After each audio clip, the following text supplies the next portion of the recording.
공수처가 행정법원이 인정한 징계 사유 중 하나였던 판사 사찰 혐의로 윤석열과 손준성을 입건했습니다. 과거 신승남 전 검찰총장이 직권남용과 공무상 비밀 누설로 징역 1년, 집행유예 2년의 형사처벌을 받은 사례를 기억합니다. 윤석열에 대한 행정법원 판결로 직권남용과 공무상 비밀 누설의 범죄를 구성하는 사실이 모두 드러났습니다.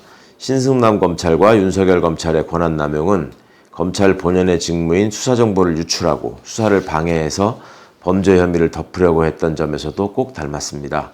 동일한 구성요건에 해당되지만 훨씬 죄질이 나쁜 직전 총장에 대한 처벌이 과거 총장에 대한 처벌에 비추어 얼마나 무거울 것인지 놓치지 않겠습니다.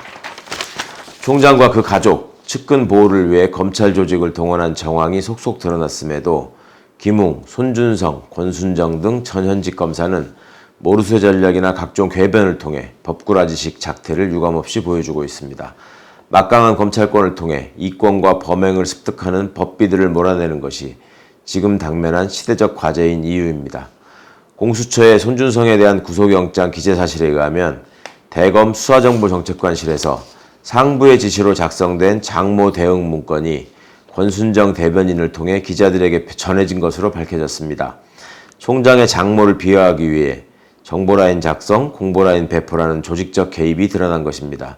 대검 작성의 장모 변호 문건이 장모 최은순의 변호인에 전달되어 사적으로 활용되게 한 것도 모자라 여론 조성을 위한 대검의 언론 플레이에도 사용된 정황이 확인된 것입니다. 채널A 사건에 대한 대응 당시 등장한 것도 동일한 인물들입니다. 그 정점에서 지시한 상부는 모두가 한 사람을 가리키고 있습니다. 이처럼 제1야당 대선 후보가 총장 시절 자행했던 의혹들은 모두 별개의 사건 같지만 서로 촘촘히 얽혀 있어 검찰권 사유화라는 한 가지로 귀결됩니다. 채널A를 통한 검언유착이 세상에 드러나자 사건을 묻고 권언유착으로 호도하려던 욕망이 결국 고발사주라는 희대의 검찰권 농단 사건으로 이어진 것입니다. 또 자신이 주도하여 정치적 재판으로 만든 사건에 개입하고 싶었던 욕망은 판사 사찰로, 처가를 지키고 싶은 욕망은 장모 대응 문건 및 변호 문건 작성과 배포로 표출된 것입니다. 모두 사리사욕에서 비롯된 일입니다. 결국 욕망을 절제하지 못했던 윤석열 검찰의 폭주가 이 모든 사건을 초래한 것입니다. 결코 용납할 수 없으며 엄중히 단죄해야 합니다. 검찰이 도이치모터스 권오수 회장에 대한 구속영장을 청구했습니다. 주가 조작 선수들에게 회사 내부 정보를 흘리고 자신이 관리하는 투자자들에게 주식 매매를 해 이익을 보게 한 혐의입니다. 주가 조작의 선수들은 이미 구속되었으나 핵심 인물인 이정필은 영장 기각 후 도주한 상황입니다. 열린민주당의 고발로 재수사가 시작된 주가 조작의 실체는 점점 선명해지고 있고 이제는 전주 김건희에 대한 조사만 남아 있습니다. 특히 도주한 이정필은 2013년 경찰 내사 보고서에서도 김건희가 전주라고 확인되었고 윤석열 후보도 자당의 토론회에서 김건희가 이정필에게 주식계좌의 아이디와 주문 권한을 줬다고 자인한 바 있습니다. 특히 김건희 최은순 간 통정거래 정황처럼 한 장소에서 번갈아 접속하는 동일 IP의 통정거래는 영화 작전에서 표현했듯 주가 조작의 전형적인 수법입니다. 주가 조작으로 인해 피해를 본 수많은 개인 투자자들의 아픔을 생각한다면 도망간 기술자와 그를 활용한 전주에 대한 신속한 검거와 처벌이 마땅합니다. 이준석 국민의힘 대표가 윤석열 후보를 위한 비단 주머니 1호라며 소위 댓글 조작 대응 프로그램을 공개했습니다. 새칭 시발단의 선명한 기억에서 보듯 댓글 조작 여론 공작의 시초는 국민의힘이었습니다.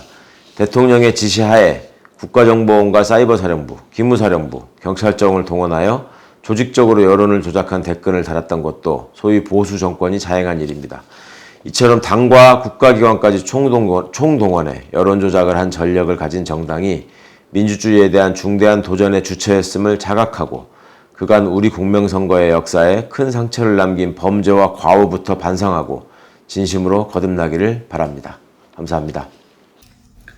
오로지 문재인만 반대하는 윤석열의 선무당시 외교인식이 위험하다. 국민의힘 윤석열 후보가 12일 외신기자 간담회에서 종전선언 반대, 정부 대일 외교 반대, 일본 외무성과 단절된 커뮤니케이션 복원, 한미일 삼각 군사동맹과 사드의 추가 배치 가능성 등에 이르기까지 위험한 외교적 발언을 행했습니다. 독서를 통해 외교 문제를 준비했고 외교는 법과 원칙에 따라 한다는 윤석열 후보는 이날 외교 문제마저 법과 원칙이라는 잣대를 들이댔지만 법과 원칙을 초월한 협상력이 요구되는 외교에 대한 몰이해와 무지를 유감없이 드러낸 셈입니다. 종전선언 반대와 사드 추가 배치 우는 발언에서 드러난 윤석열 후보의 반평화와 시대착오적 냉전의식에서 한반도 전쟁위기 고조의 그림자를 봅니다. 또한 교과서 왜곡, 독도분쟁, 소부장 보복 외교로 대결적 반환 정서를 장기 집권에 활용하고 있는 일본 정부에 대한 무원칙적 화해 주장은 마치 일본 우익의 주장을 듣고 있는 것 같습니다. 이런 인식으로는 세계 유일 분단국이면서 미, 중 간 긴장관계 속에서 국익과 한반도 평화를 지켜내야 할 우리 외교의 복잡한 방정식을 풀어가기는커녕 갈등과 대립을 자초해 외교적 위기에 직면할 가능성이 높습니다. 외교가 안보뿐 아니라 경제와 직결되는 점을 생각하면 총체적 국가 위기로 이어질 수도 있습니다. 검사 경력 말고는 다른 분야 사회생활이 전무한 그에게 사회, 경제 문제나 역사 인식마저 일반 상식에도 못 미치는 수준이 이미 드러나서 별 기대도 없지만 이날 드러낸 외교 문제에 대한 식견은 그가 일국의 대선 후보로서는 도박에 가까울 만큼 위험한 사고를 하고 있음을 드러냈습니다. 윤석열 후보가 때와 장소를 가리지 않고 전가의 보도처럼 내뱉는 법과 원칙이 고생하고 있는 것 같아 안쓰러울 뿐입니다. 도이치모터스 주가 조작 10건에 이르는 허위 이력 김건희 씨에 대한 검찰 조사가 시급합니다. 윤석열 국민의힘 대선 후보 부인 김건희 씨에 대한 의혹이 점입 가경입니다.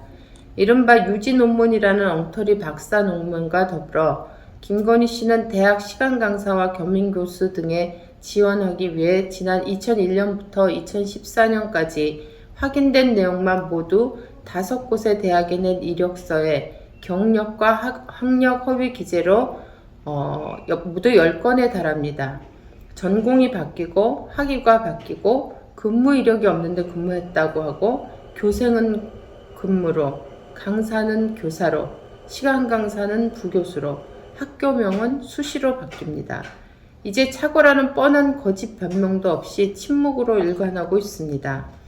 또 김건희 씨는 지난 2010년에서 11년 도이치모터스 주식에 대한 주가 조작에 돈을 대는 소위 전주로 참여했다는 의혹과 2012년 도이치모터스 자회사의 전환사채를 헐값에 넘겨받아 막대한 차익을 남겼다는 의혹도 받고 있습니다.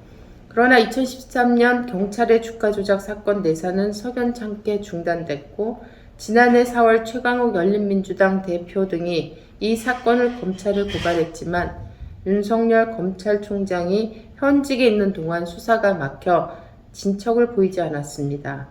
이 과정에서 검찰이 김건희 씨를 옹호하려 한 정황도 드러났습니다. 이렇게 거짓과 의혹이 산더미처럼 쌓여가는 김건희 씨에 대한 철저한 검찰 조사가 시급합니다. 대통령 후보의 부인이라는 이유로 그냥 넘어간다면 또는 정치적인 이유로 흐지부지 된다면 검찰에 대한 신뢰는 땅에 떨어지고 검찰 수사권 박탈의 목소리는 더욱 높아질 것입니다.